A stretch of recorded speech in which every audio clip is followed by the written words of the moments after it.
Congresswoman Jasmine Crockett is seeking the top Democrat seat on the Oversight Committee. And let's see what she has to say about it. Congresswoman, it's been reported that you're seeking the top Democratic spot on the Oversight Committee with the current chair stepping down, right? But I've had a lot of people call into the show, and they've said that leaders like you, like AOC, who are unafraid to speak the truth, that you'll be blocked from those roles by the Democratic establishment. Is there any truth to that, or my callers just being hyperbolic?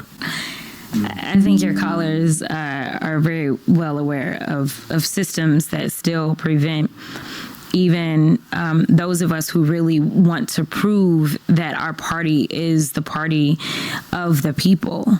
There is an inside-outside game. I mean, I think if the outside could vote, then I would be the clear winner.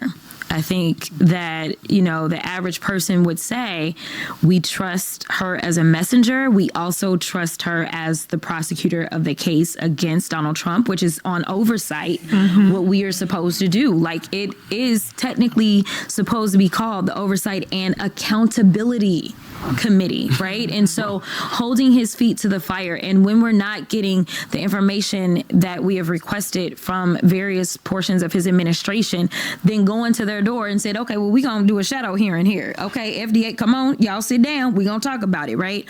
Being as aggressive as necessary. And I'll be perfectly honest, there is only one person that President Trump does not want to see on the other side of him holding down the seat at Oversight. And it is me. I mean, that is the name.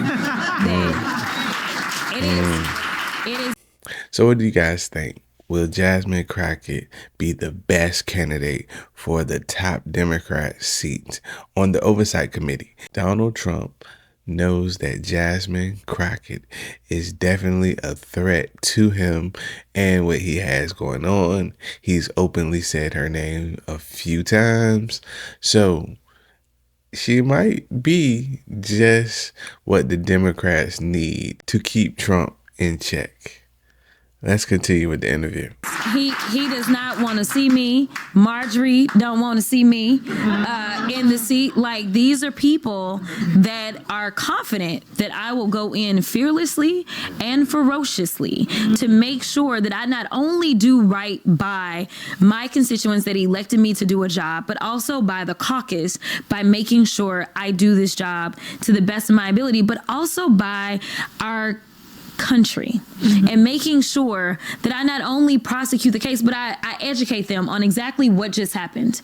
Because we didn't lose based on our policies. No. Kamala had every website for every issue you had. Black men, I got you over here. I mean, like, every single issue. We didn't lose on policy. Yes. We lost on our ability to connect and to effectively communicate. So I can do all the work. We have always been workhorses on this side. But if I don't tell you what I did, if I don't connect the dots, then we're failing. And so, getting our caucus to the point that they may say, you know what?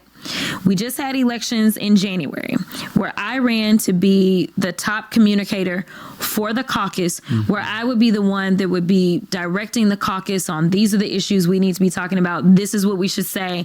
And I would be sending that information to everybody in the Democratic caucus. They rejected me. AOC in January ran to head oversight. They rejected her.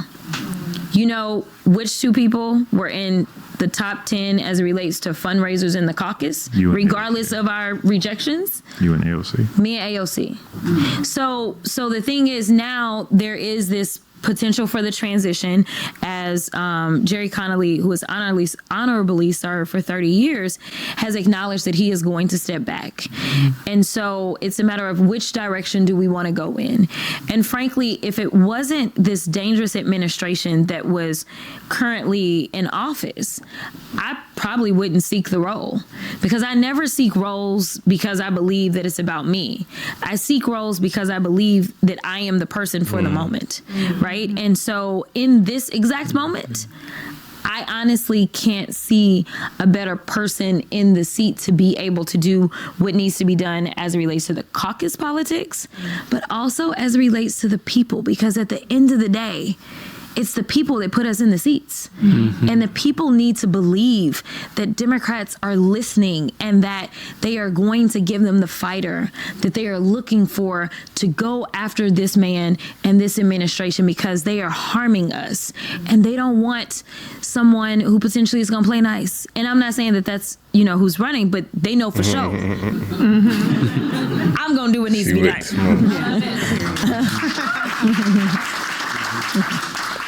All right, so what do you guys think about that? Jasmine Crockett, again, she wants the head seat, and as she said, she's with all the smoke. Jasmine Crockett isn't going to hold punches, so I can see her in that seat, and I can see it being something that a lot of people would like to see.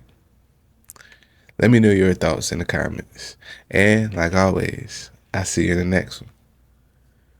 Peace.